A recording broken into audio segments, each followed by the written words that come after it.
그냥 별 생각 없이 외국 오바야들에 빠져들 것 같은 저 블루 아이, 깊은 눈에 이끌려서 결혼했다가는 현타 시게 맞고 이거 내가 생각한 결혼생활 아닌데? 할 수 있어요. 요즘 여자분들 사이에서도 외국인 남자친구 만나서 결혼하고 싶다 하시는 분들이 많더라고요. 오늘은 내가 국제결혼, 특히 유럽, 미국 같은 서양권 국가의 사람이랑 결혼하고 싶다 하는 분들한테 도움이 됐으면 좋겠어서 준비한 영상입니다. 만약 내가 어렸을 때부터 외국에 살았다거나 그 나라에서 대학을 나왔다거나 의사, 변호사와 같은 전문직 여성이라고 하면 그냥 뒤로 나가시면 됩니다. 아무런 걱정이 안 돼요. 오늘 진짜로 집중하셔야 될 분들은 한국에서 초, 중, 고 나오고 대학도 여기서 나왔다. 내가 나를 생각했을 때 나는 좀 평범한 것 같다. 워킹홀리데이를 계획 중이다. 이런 분들이요. 제 주변에서 유학을 갔다가 한국으로 돌아온 지인들, 아예 이민을 간 지인들, 또 제가 직접 경험한 이야기들을 해보겠습니다. 그냥 별 생각 없이 외국 오바야들에 빠져들 것 같은 저 블루 아이, 깊은 눈에 이끌려서 결혼했다가는 현타 시게 맞고 이거 내가 생각한 결혼생활 아닌데? 할 수 있어요. 우선 진짜 생각해봐야 되는 게 내가 국제 결혼을 해서 그 나라에 산다라는 거는 내 인생을 리셋시키는 거거든요. 내가 그만한 각오가 되어 있는가 이거를 정말 생각을 해봐야 돼요. 우리나라 뭐 학연, 지연, 혈연 어쩌고 저쩌고 하는데 이런 외국들은 우리나라보다 심하면 심했지 절대 덜하지 않습니다. 우리가 생각하는 돈 많이 버는 좋은 일자리를 구하려면 그 나라에서 대학부터 다시 나와야 돼요. 왜냐하면 아무리 내가 서울에 있는 어느 대학을 열심히 해서 나왔다 해도 그걸 장난 아닌 걸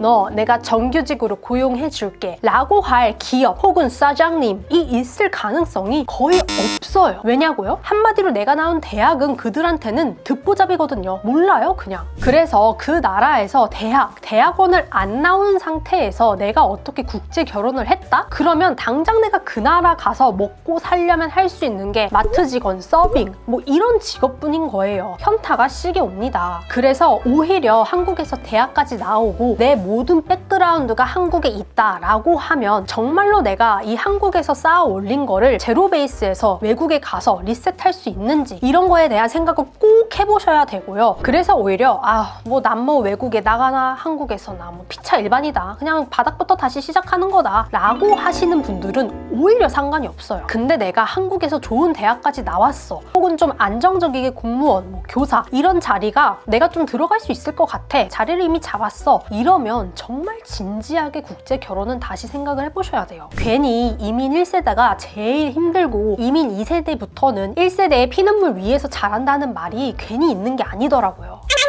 아닌데요 언니? 저는 부자 남자친구 만나서 일 안 하고 살 건데요? 내버리고 살 거예요? 제가 위에서도 말했지만 외국에서는 우리나라보다 잘난 애들은 잘난 애들끼리 놀아요. 학생 때부터 이미 사립학교 다니면서 그냥 학교 자체가 달라서 일반적인 사람과는 섞이지를 않아요. 그냥 진짜 그들만의 세상에서 논다니까요. 그래서 우리가 현실적으로 만나게 되는 그런 아이들은 평범한 집안의 출신일 확률이 높습니다. 그렇기 때문에 나도 무조건 1인분의 일을 해내야 되는 거예요. 외국에서는 예를 들어 우리나라에서 몰라 나 일 안 해 이런 게 안 통합니다. 진짜 막 이건 비하하고 이런 게 아니라 내가 그렇게 이야기하잖아요? 그러면은 진짜 걱정하면서 물어봐요. 혹시 너 무슨 내가 모르는 장애가 있니? 그래서 일을 못하는 거야? 아니면 무슨 멘탈 프로블럼 있어? 이렇게 생각을 진짜 한다니까요. 정상적인 사람이면 일을 해야 되는 게 당연한 거예요. 그들의 문화에서는요. 아닌데요 언니? 제가 유튜브 보니까 일 안 하고 외국인 남편만 일하고 그런 경우도 많던데요. 근데 여러분들이 그분을 어떻게 아시죠? 유튜브, 인스타 통해서죠. 그 여자분들은 일을 안 하는 게 아닙니다. 그걸로 돈 벌고 계신 거예요. 보통의 경우 아기 낳고 뭐 어릴 때 몇 년 동안은 타지 생활 적응한다, 뭐 한다, 아기 돌본다, 일 안 할 수도 있죠. 그런데 몇 년 지나잖아요? 그러면 슬슬 푸시가 들어와요. 너 일 좀 해야 되지 않겠니? 라고요. 근데 푸시가 들어오니까 그 나라에서 제가 앞에서 말한 것처럼 백그라운드가 없는 상태에서 일을 구한다고 하면 내가 아무리 한국에서 좀 치는 사람이었어도 정말 그 나라에서는 밑바닥부터 다시 시작해야 된다는 겁니다. 그래서 미국, 유럽의 큐트 가이들과 결혼해서 아기 낳고 회사 다니면서 다 그 나라에서 적응한 여자분들을 보면 여자분들이 그 나라에서 대학원이든 아니면 아예 대학을 그 나라에서 나왔던 아니면 한국에서 대학을 졸업하고 그 나라 대학을 다시 들어갔든 할 거예요. 큐트 가이들과 깊게 얽히기 전 생각해봐야 되는 건 두 번째. 그들은 굉장히 가정적입니다.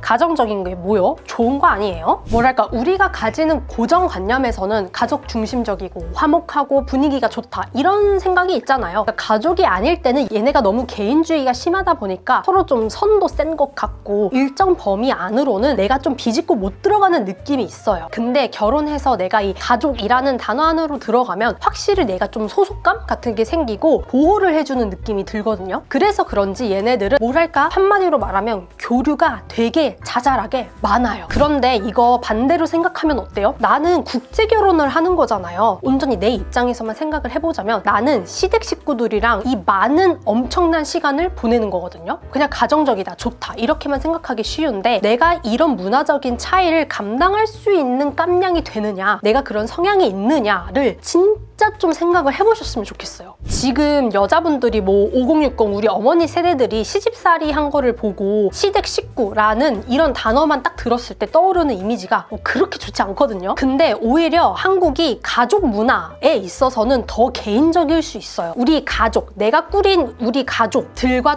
보내는 시간은 한국과 미국, 유럽 쪽이 비슷하거나 오히려 한국이 많을 수 있다라는 거죠. 왜냐면 요즘은 조심하는 한국 엄마들도 많아졌기 때문에 얘네는 진짜 하루에 몇 번씩 또 통하고 그래요. 그게 문화니까요. 미국 남자랑 결혼한 제 지인이 얘기해 준 건데요. 얘네들은 정말로 가족을 중요하게 생각한대요. 그래서 그게 좋으면서도 이 가족 이벤트에 대한 압박이 너무 심하다고 하더라고요. 한국에서는 솔직히 뭐 친척들한테까지 선물을 그렇게 많이 주지는 않잖아요. 그런데 미국에서는 뭐 부모, 형제자매, 조카들, 사촌들, 가족 전체한테 선물을 준비를 해야 되고 또 이게 돈이 엄청 많이 든다고 하더라고요. 크리스마스 시즌에만 한 번 만나는데도 100씩 선물 비용으로 깨지고 이게 끝이 아니라 가족 전부에 또 생일로 챙겨야 돼. 지금은 뭐 그러려니 하고 많이 받아들이고 내려놨는데 처음 진짜 몇 년간은 이 정도 돈을 가족 행사에 쏟아붓는다고? 미국 사람들은 이거 어떻게 사는 거지? 라는 생각을 매번 했대요. 비슷한 경험을 하신 분들도 있으실 것 같아요. 마지막으로 제가 말씀드리려고 했었던 거는 어느 정도 내가 소외되는 느낌을 좀 쿨하게 받아들이고 넘길 수 있는 준비가 되어 있느냐 이겁니다. 이게 무슨 말이냐면 내가 뭐 남자친구 집에 놀러 갔어요. 거기 친척들이나 가족들이 있어요. 근데 그 사람들이 갑자기 막 웃어요. 나는 그게 이해가 안 가니까 그게 뭐가 그렇게 웃겨? 라고 물어보죠. 처음에는 상대방도 내가 이해하려고 하고 웃는 이유를 막 열심히 설명을 해주는데 설명을 해줘도 100% 알아들을 수가 없어요. 이게 내가 그 나라 언어를 못해서 그러냐? 그게 아니에요. 대화에는 전혀 문제가 없는데도